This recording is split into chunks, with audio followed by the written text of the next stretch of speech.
नमस्कार मित्रांनो, लग्नानंतर होईलच प्रेम मालिकेच्या पुढील भागामध्ये आपल्याला खूपच धमाकेदार, भावनिक आणि मनाला टचका लागणारा असा ट्विस्ट पाहायला मिळणार आहे। मालिकेमध्ये सध्या आपण पाहत आहोत अखेर जीवा आणि नंदिनीने आतापर्यंत मोठं सत्य आता संपूर्ण देशमुख कुटुंबांसमोर त्यांनी मिसकॅरेज पाहून तर सरोगसीपर्यंत सगळ्या गोष्टी आता घरच्यांना स्पष्टपणे सांगितलेले असतात। हे सगळं ऐकल्यानंतर देशमुख कुटुंबाला जीवा आणि नंदिनीची परिस्थिती समजते आणि त्यांना दोघांचेही खूप वाईट वाटत असते। घरातील सगळेजण त्यांना मनापासून साथ असतात, पण मात्र दुसरीकडे विक्रम आणि पार्थ त्यांच्या मनात मात्र सगळ्यांबद्दल नाराजगी असते। विक्रम तर जीवा आणि नंदिनीने कोणालाही विश्वास न घेता सरोगसीचा एवढा मोठा निर्णय घेतला हे अजिबात पटलेलं नसतं, तर पार्थलाही त्यांनी एवढी मोठी गोष्ट लपवल्यामुळे राग आलेला असतो। मालिनी आणि काव्य पूर्णपणे जीवा आणि नंदिनीच्या बाजूने उभ्या असतात। मालिनी विक्रमला समजण्याचा प्रयत्न करत असते, काव्य ही पार्थला म्हणत असते, तुम्ही जीवा आणि नंदिनी ताईबद्दल असं का बोलू शकता? आज त्यांची परिस्थिती आहे त्याला जबाबदार कोण आहे हे तुम्ही विसरू नका। नंदिनी ताईने आतापर्यंत माझ्यासाठी किती काही माझं आयुष्य सुखाचं व्हावं, मी कायम आनंदी राहावी यासाठी तिने स्वतःचं दुःख सुख बाजूला ठेवलं आहे। माझ्यासाठी तिने स्वतःच्या आयुष्यात एवढं मोठं दुःख स्वीकारलं, मग आज त्यांनी घेतलेला निर्णय तुम्हाला चुकीचा कसा वाटतो हे मला समजत नाही। त्या दोघांचे हे जे काही केलं ते फक्त माझ्यासाठी आणि आपल्या बाळासाठी केलं आहे हे तुम्ही विसरू नका। मात्र पार्थची स्वतःची बाजू असते, ते काव्याला म्हणतो की मला सगळं समजते, पण मला खोटं बोललेलं अजिबात आवडत नाही आणि एवढी मोठी गोष्ट सगळ्यांपासून लपवणं तर मला अजिबात पटत नाही। त्यांनी मिसकॅरेजची गोष्ट आपल्या काळजीपोटी लपवली तर मी ते समजू शकतो, पण त्यांनी सरोगसीसारखा एवढा मोठा निर्णय घेतला की मन कोणाशी तरी बोलायला हवं होतं ना। एवढ्या घाईघाईने त्यांनी सगळ्यांपासून लपवून हा निर्णय घ्यायला नको होता असं माझं स्पष्ट मत आहे। त्याच मुद्द्यावर आता काव्य आणि पार्थमध्ये बाबाची होत असते। काव्य मात्र आपल्या ताईची बाजू सोडायला तयार नसते, उलट ती म्हणत असते की या सगळ्या परिस्थितीला जबाबदार फक्त मी आहे। नंदिनी ताईने आणि जीवाने त्यांचं बाळ माझ्यामुळे गमावलं आहे आणि या सगळ्याला जबाबदार फक्त मीच आहे। मग शिक्षा फक्त नंदिनी ताईने का सोसायची? आतापर्यंत त्यांनी माझ्यासाठी प्रत्येक ताक दिला आहे, माझं सुख पाहिलं, माझ्यासाठी स्वतःच आयुष्यातील दुःख हिरावलं। मग आता माझी वेळ आहे, आता मीही त्याच्यासाठी एक मोठा त्याग करणार आहे, तो म्हणजे मी माझी मेन्स एक्झाम देणार नाही, मला माझी परीक्षा द्यायची नाही, मला माझं स्वप्न पूर्ण करायचं नाही। काव्याचं हे बोलणं ऐकून पार्थ पूर्णपणे हादरतो, कारण अवघ्या 2 तासांनी तिची महत्त्वाची परीक्षा असते आणि हीच परीक्षा तिची IAS होण्याच्या स्वप्नातील सर्वात मोठी पायरी असते।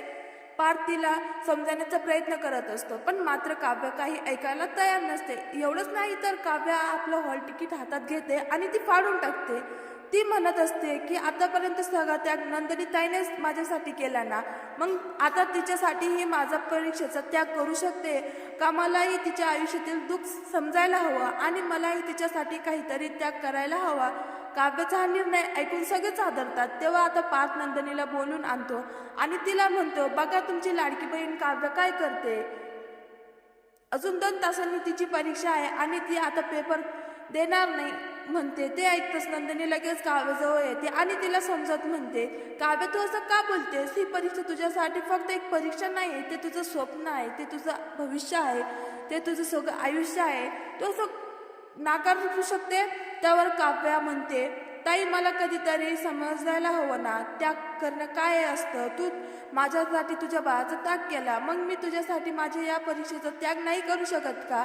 त्यावर नंदिनी काव्याला समजावत म्हणते, काव्य तू हा चुकीचा त्याग करतेस, माझ्यासोबत जे झालं ते मी जाणून बुजून नाही केलं, मी स्वतःच्या इच्छेने माझं बाळ गमावलं नाही, माझ्याकडून नीतीने हिरवून घेतलं, पण तू स्वतःच्या हाताने तुझं बाळ स्वप्न हिरवू नकोस, तू तुझ्या परीक्षेला जा, तुझं स्वप्न पूर्ण कर। आतापर्यंत मी जे काही गमावलं ते फक्त तुझ्यासाठी आणि तुझं स्वप्न पूर्ण व्हावं म्हणून मी तुझा आज परीक्षेचा दिवस दिसला नाही तर मी एवढं काही गमावून एवढं दुःख सहन करून काय मिळेल?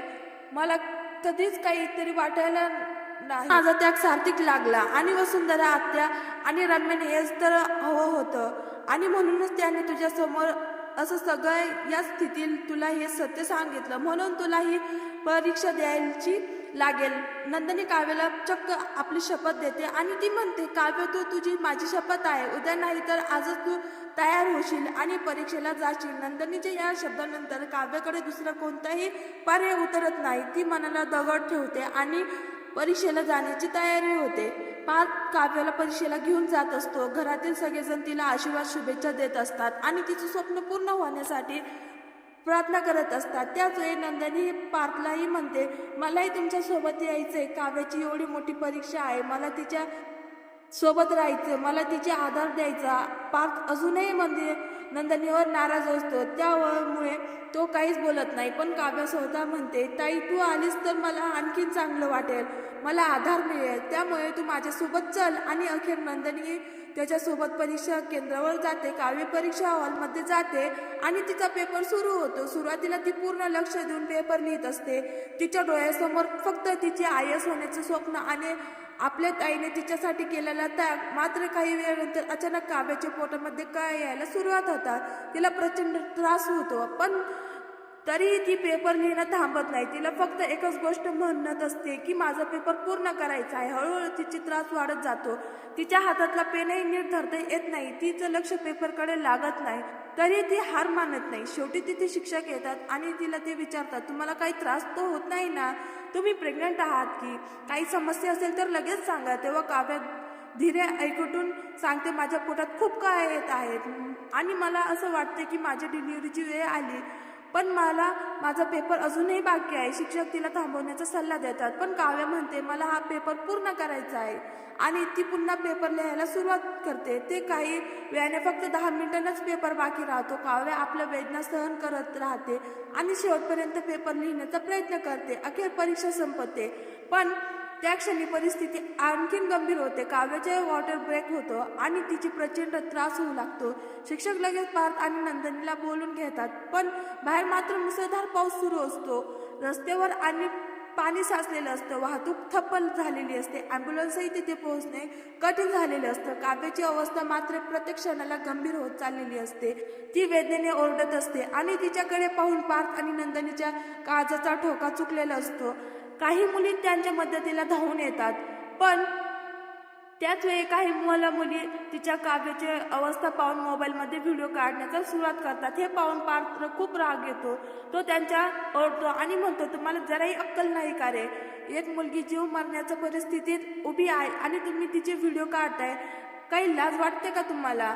पार्थ लगेच दरवाजा बंद करून घेतो आणि नंदिनी समोर एकच प्रश्न होतो की काव्याला वाचवायचं कसं? आणि तेव्हाच नंदिनी एक अत्यंत मोठा निर्णय घेते. ती म्हणते, आपल्याकडे दुसरा कोणता पर्याय नाही, मला माझ्या बहिणीची डिलिव्हरी करायची आहे.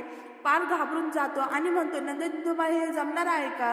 प्लीज असं काही करू नका, मला काव्याला काही झालेलं सहन होणार नाही. पण नंदिनी ठाम असते आणि ती काव्याचा हात धरते आणि म्हणते, काव्य तू माझी बहीण आहे ना, जोपर्यंत मी तुझ्या सोबत आहे तोपर्यंत तुला काही होऊ देणार नाही. तू फक्त धीर सोडू नको. बाहेर मुसळधार पाऊस सुरू असतो.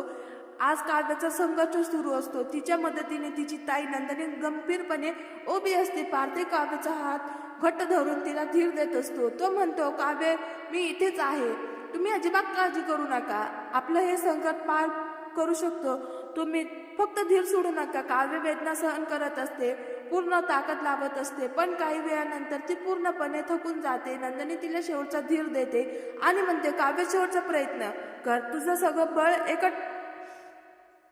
एकवट आणि प्रयत्न कर. काव्य शेवटीची ताकद एकवट करते आणि अखेर तिचं बाळ सुरेशी जन्माला येतो. पण त्या क्षणी काव्य पूर्णपणे थकून बेशुद्ध होते. पाहून पार्थ पूर्णपणे घाबरून जातो. तो मोठ्याने ओरडत म्हणतो, काव्य तुम्हाला काय झालंय? प्लीज डोळे उघडा काव्य, प्लीज उघडा. पण नंदिनी पार्थला शांत करते आणि म्हणते, पार्थ शांत व्हा, बाळ सुरक्षित आहे. काव्य फक्त खूप थकली आहे, तिने खूप त्रास सहन केला, त्यामुळे ती बेशुद्ध झाली आहे. हे ऐकल्यानंतर पार्थच्या जीवात जीव येतो आणि काही वेळानंतर अखेर ॲम्ब्युलन्स तिथे पोहोचते आणि